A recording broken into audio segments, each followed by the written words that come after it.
강권하시는 하나님. 보라, 우리가 예루살렘으로 올라가노니. 누가복음 18장 31절. 예수 그리스도의 인생에서 예루살렘은 그분이 하나님 아버지의 뜻을 이루시는 정상의 자리였습니다. 나는 나의 뜻대로 하려 하지 않고 나를 보내신 이의 뜻대로 하려 함으로. 이것이 주님의 전 생애를 이끌어간 가장 중요한 관심이었습니다.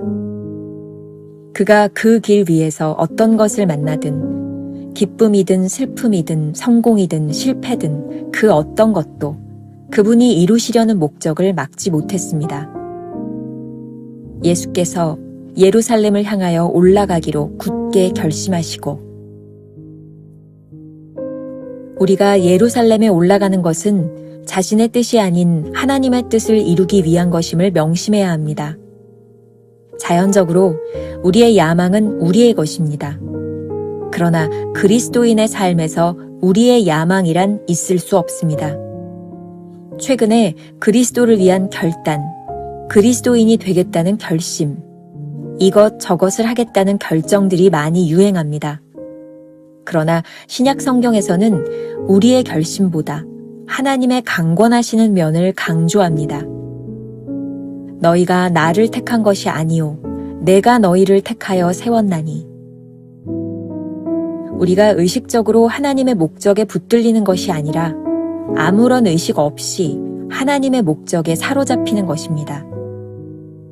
우리는 하나님께서 무엇을 목표로 하시는지 전혀 개념이 없으며 앞으로 갈수록 더욱 애매해집니다.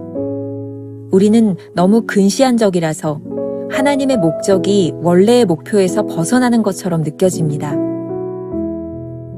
그리스도인의 삶의 처음 부분에서는 하나님의 목표가 어떠할 것이라는 자신의 생각이 있습니다.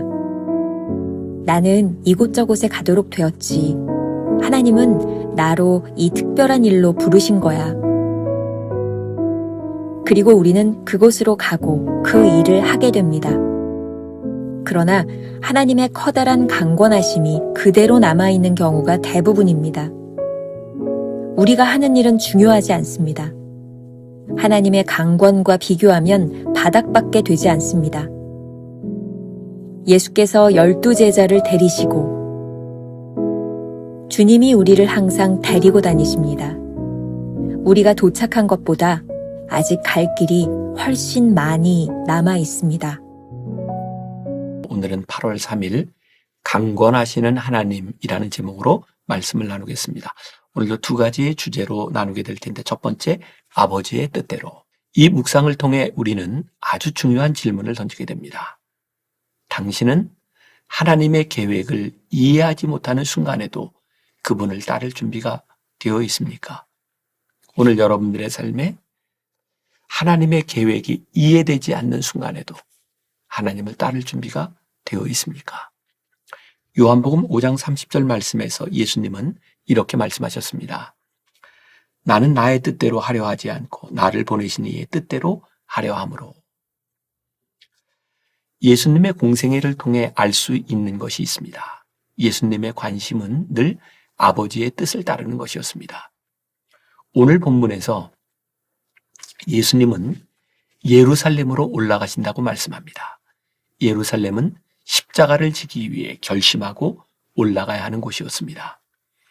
누가복음 9장 51절은 예루살렘에 올라가기 위해 예수님께서 굳게 결심하셨다고 말하고 있습니다. 결심하는 그 순간이 쉽지 않았다는 뜻입니다. 하지만 예수님께서는 아버지의 뜻을 이루기 위해 굳게 결심하셨고 예루살렘으로 올라가셨습니다. 챔버스는 오늘 묵상에서 우리가 구분해야 할 것이 있다고 말합니다. 우리의 야망은 우리의 것이라는 사실입니다. 그러나 챔버스의 말이죠. 우리가 예루살렘에 올라가는 것은 자신의 뜻이 아닌 하나님의 뜻을 이루기 위한 것임을 명심해야 합니다. 챔버스가 사역하던 당시나 지금이나 변함없이 우리 크리스찬들이 하는 말이 있습니다. 그리스도를 위한 결단 혹은 그리스도인이 되겠다는 결심과 같은 말들이죠. 챔버스가 아주 중요한 이야기를 하는데 우리가 주의하지 않으면 이러한 결단을 들을 때 참 귀하다고 생각하기 쉽다는 겁니다. 그러면 무엇을 주의해야 할까요? 이러한 결심 안에 우리의 야망이 숨어 있는지를 살펴보라는 것이죠. 오늘 묵상에서 쉽게 이해하기 어렵지만 아주 중요한 문장이 하나 등장합니다. 진정으로 아버지의 뜻을 이루는 것이란 우리가 의식적으로 하나님의 목적에 붙들리는 것이 아니라 아무런 의식 없이 하나님의 목적에 사로잡히는 것입니다. 이 말이 이해하기가 쉽지 않습니다. 무언가를 의식한다는 것은 생각할 게 많다는 뜻입니다. 하나님의 목적을 이루는데 고려할 상황이 많다는 것이죠. 그러니 아직 아버지의 뜻에 온전히 집중하거나 헌신하지 못하고 있다는 뜻입니다. 아무런 의식 없이는 우리의 의지를 배제하고 오로지 하나님의 뜻을 이루기 위해 거룩한 목적에 사로잡힌다는 의미입니다.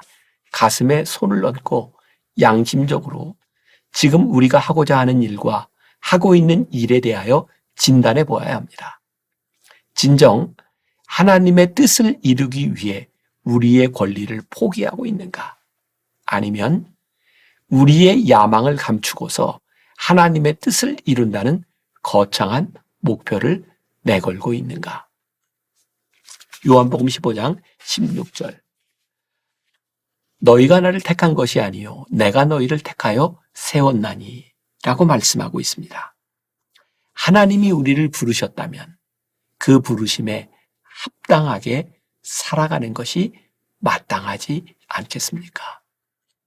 그리스도인의 삶에 우리의 야망이란 존재하지 않습니다. 오로지 하나님의 뜻을 위하여 온전히 사로잡혀야 합니다. 두 번째 주제, 하나님의 뜻이 보이지 않을 때. 이제 또 다른 문제가 하나 다가옵니다.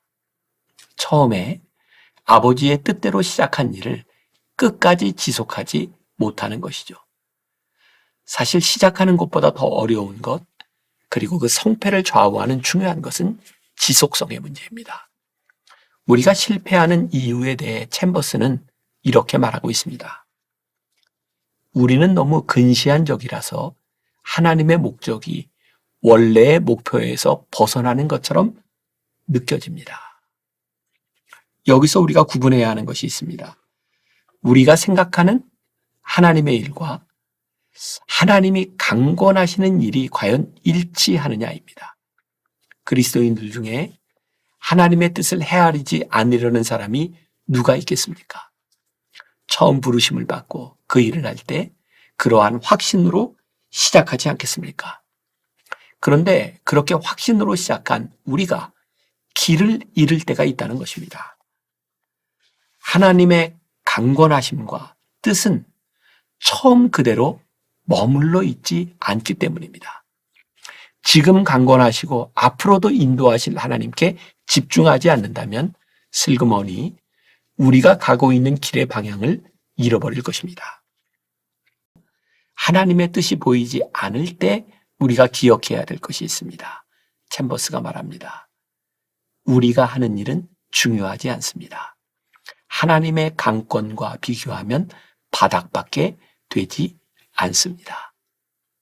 이 말의 뜻을 잘 생각해 보시기 바랍니다. 지금 우리가 원하고 바라는 일에 함몰되는 것이 아니라 앞으로 인도하실 하나님의 뜻을 향해 우리의 눈을 들고 마음을 열고 살아가야 합니다. 챔버스는 오늘 묵상에서 누가복음 18장 31절을 인용하고 있습니다. 예수님께서 12제자를 데리고 예루살렘으로 향하셨던 것을 기억하라는 것입니다.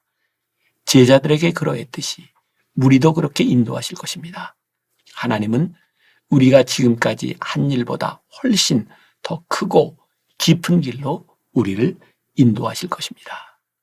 지속적으로 하나님의 뜻을 분별하기 위해 노력하지 않으면 어느새 우리 눈에 그 뜻이 모호해지기 시작합니다.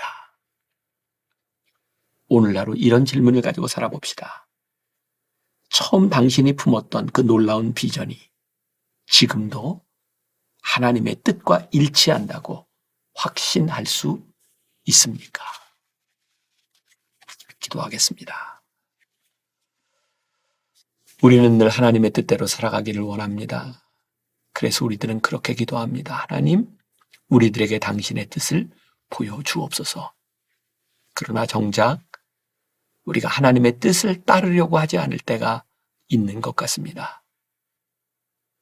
우리들의 생각이, 우리들의 의지가 너무 강해서 하나님의 뜻을 보려고 하지 않기에 말로는 하나님의 뜻을 이야기하지만 여전히 우리의 의지가 살아있는 우리의 모습을 보게 됩니다. 하나님, 오늘 우리들이 간절히 구하는 것이 있습니다. 내 뜻과 내 생각 내려놓고 한 번의 과거의 결심으로 끝나는 것이 아니라 지금도 우리를 인도하시는 하나님의 인도하심 가운데 나를 내려놓게 하여 주옵소서. 그리고 오늘 우리가 이렇게 기도하기를 원합니다. 주님, 이 시간 우리를 인도하시는 하나님의 뜻을 바라보기를 소원합니다.